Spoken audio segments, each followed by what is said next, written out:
Assalamualaikum warahmatullahi wabarakatuh. Halo anak-anak semua. Hari ini kita akan belajar tema 5, subtema 2, pembelajaran ke-5 dan ke-6 dengan muatan IPA, SPDP, dan PPKN. Sudah siap untuk belajar hari ini? Kalau sudah siap, mari kita mulai belajarnya.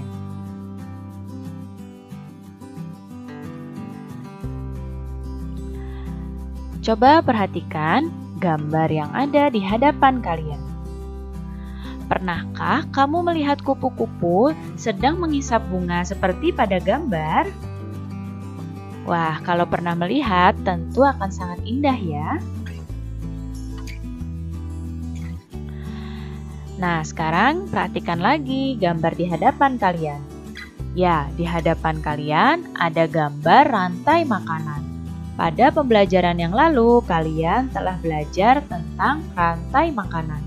Nah, sekarang dilihat di sini pada rantai makanan, produsen yaitu di sini rumput atau tumbuhan hijau dimakan oleh belalang sebagai konsumen 1. Kemudian, belalang dimakan oleh katak sebagai konsumen 2. Katak dimakan oleh ular sebagai konsumen 3. Ular dimakan oleh elang sebagai konsumen 4. Nah, elang ini sudah tidak ada lagi yang memakan, berarti elang adalah konsumen puncak. Nah, elang ini jika mati, tubuhnya akan diuraikan oleh jamur. Dan hasil penguraiannya akan menjadi bahan atau nutrisi bagi tumbuhan lagi.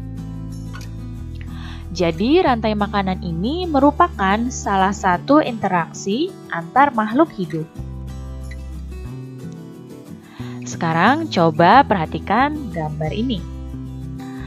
Nah, di sebelah kiri kalian ini ada gambar ikan badut sedang berinteraksi dengan anemon laut. Dan di sebelah kanan kalian di sini ada gambar burung kolibri yang sedang berinteraksi dengan bunga. Makhluk hidup saling berinteraksi untuk mempertahankan hidupnya. Interaksi antar makhluk hidup dalam ekosistem dapat berupa simbiosis. Siapa yang tahu apa itu simbiosis? Ya, simbiosis adalah hubungan erat yang khas antara dua jenis makhluk hidup.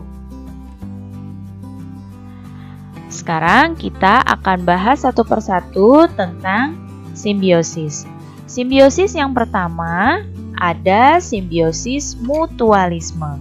Apa itu simbiosis mutualisme? Simbiosis mutualisme adalah hubungan antara dua makhluk hidup yang saling menguntungkan. Kemudian yang kedua ada simbiosis komensalisme.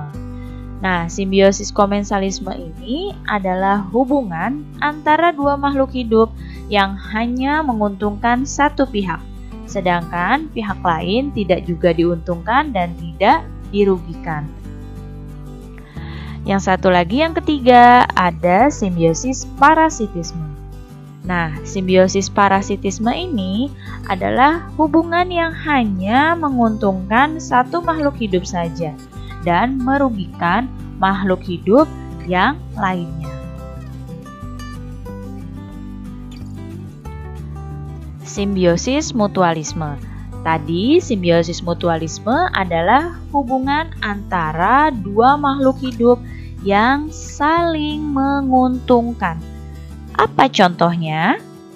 Coba diperhatikan. Yang pertama, contoh simbiosis mutualisme adalah burung jalak dengan kerbau. Bagaimana saling menguntungkannya? Nah, burung jalak dengan kerbau ini, di sini kerbau itu di tubuhnya ada kutu. Nah, kutu pada kerbau itu dimakan oleh burung jalak. Nah, di sini burung jalak mendapatkan makanan dari tubuhnya kerbau. Dan kerbau merasa diuntungkan karena tubuhnya terbebas dari kutu. Yang kedua, contoh simbiosis mutualisme adalah lebah dengan bunga. Nah, di sini saling menguntungkannya adalah lebah mendapatkan nektar dari bunga. Sedangkan bunga di sini dibantu penyerbukannya oleh lebah. Yang satu lagi contohnya adalah buaya dengan burung plover. Nah, di sini burung plover akan mendapatkan makanan dari sisa-sisa makanan yang ada di gigi buaya. Nah, buaya juga merasa diuntungkan karena giginya menjadi bersih karena sisa makanannya tadi dimakan oleh burung plover. Ya, jadi contoh simbiosis mutualisme ada burung jalak dengan kerbau, lebah dengan bunga, dan buaya dengan burung plover. Selanjutnya adalah simbiosis komensalisme. Nah, simbiosis komensalisme ini adalah hubungan dua makhluk hidup yang menguntungkan satu pihak, tapi pihak yang lain itu tidak diuntungkan dan tidak juga dirugikan. Ya, contohnya yang pertama ada ikan hiu dan ikan remora. Di sini ikan remora yang kecil ini ya. Ikan remora ini mendapatkan makanan dan juga perlindungan dari tubuhnya hiu. Jadi ikan remora diuntungkan. Sedangkan ikan hiu ini tidak diuntungkan dan tidak juga dirugikan dengan kehadirannya ikan remora. Contoh selanjutnya ada ikan badut dengan anemon laut. Nah, di sini keuntungannya yang diperoleh oleh ikan badut. Ikan badut dapat berlindung dari predator di anemon laut ini. Nah, sedangkan anemon lautnya tidak merasa diuntungkan dan tidak juga dirugikan dengan kehadirannya ikan badut. Yang satu lagi contohnya adalah anggrek dengan pohon inangnya. Pohon inangnya ini adalah pohon tempat tumpang hidupnya si pohon anggrek ini. Nah, anggrek di sini mendapatkan keuntungan karena dapat menumpang hidup pada pohon inangnya. Di sini anggrek hanya menumpang hidup untuk mendapatkan sinar matahari untuk fotosintesis.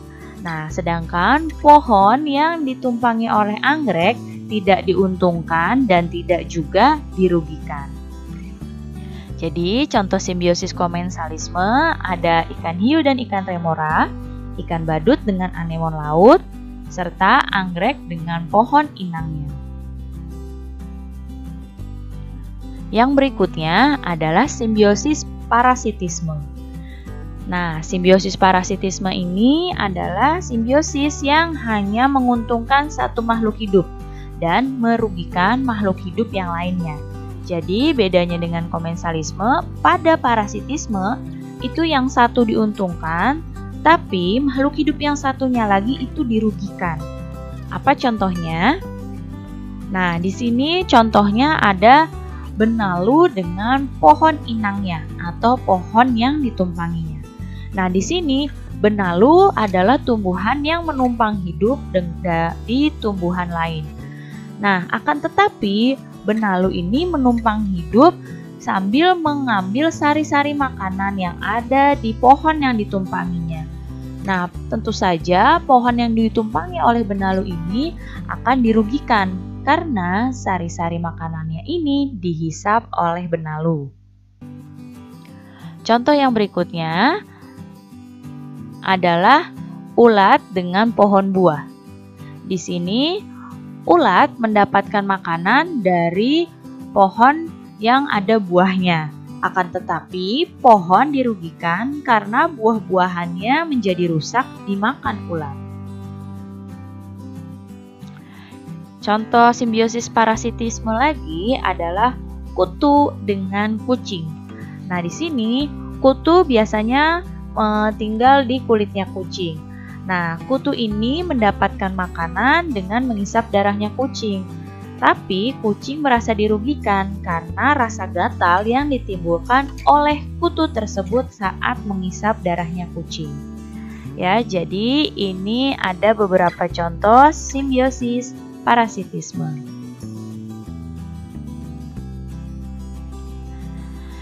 Nah, di sini terdapat bermacam-macam interaksi antar makhluk hidup yang terdapat di alam ya. Sehingga di sini manusia tak jarang menjadikan alam sebagai sumber inspirasi dalam sebuah karya seni. Misalnya adalah tarian. Nah, tarian yang terinspirasi dari alam contohnya adalah tari Turuk Langgai. Nah, ini adalah gambar tari Turuk Langgai. Tari Turuk Langgai ini berasal dari Kepulauan Mentawai di Nias, Sumatera Utara. Nah, dalam tarian ini, penari menirukan gerak hewan seperti unggas, kelinci, dan juga monyet. Tarian ini biasanya ditarikan sebagai penutupan prosesi pengobatan yang dilakukan oleh ahli pengobatan tradisional suku Mentawai atau para sikere. Nah, bisa kalian lihat di sini properti pada tarian ini ada bulu unggas, kemudian juga ada dedaunan.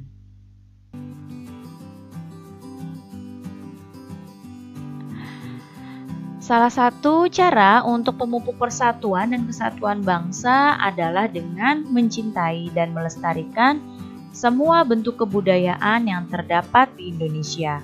Karena jika bukan kita yang melestarikan, maka siapa lagi yang akan melestarikan? Nah, salah satu budaya bangsa kita adalah semangat bergotong royong dan saling membantu. Budaya tersebut telah ada secara turun-temurun. Gotong royong merupakan kegiatan bersama yang bertujuan untuk mencapai kemajuan bersama pula. Nah, gotong royong ini sudah menjadi ciri khas bangsa kita dan menjadi budaya kita semenjak dahulu kala. Gotong royong bisa menumbuhkan rasa kebersamaan, kekeluargaan, dan juga tolong-menolong. Untuk itu, gotong royong ini harus selalu kita lestarikan. Nah, dalam bergotong royong ini tadi dapat menumbuhkan semangat kekeluargaan. Nah, jika semangat kekeluargaan ini telah muncul, maka akan muncul pula sikap saling menghargai, menghormati, serta menyayangi seperti keluarga sendiri. Dan manfaat semangat kekeluargaan ini dapat meningkatkan persatuan dan kesatuan, mencegah perpecahan, dan menciptakan hidup yang harmonis di masyarakat, sehingga akan timbul masyarakat yang damai dan juga sejahtera. Nah, sekarang coba siapa yang bisa memberi contoh gotong royong di lingkungan rumah dan di lingkungan masyarakat? Ya, betul sekali. Contoh gotong royong di lingkungan rumah adalah membersihkan taman bersama keluarga. Sedangkan contoh gotong royong di masyarakat, benar, contohnya adalah membantu menyiapkan makanan untuk warga yang sedang melakukan kerja bakti. Baik anak-anak, cukup sekian ya penjelasan Ibu kali ini. Mudah-mudahan kalian paham dan mengerti. Terima kasih anak-anak semua, sampai jumpa lagi. Wassalamualaikum warahmatullahi wabarakatuh.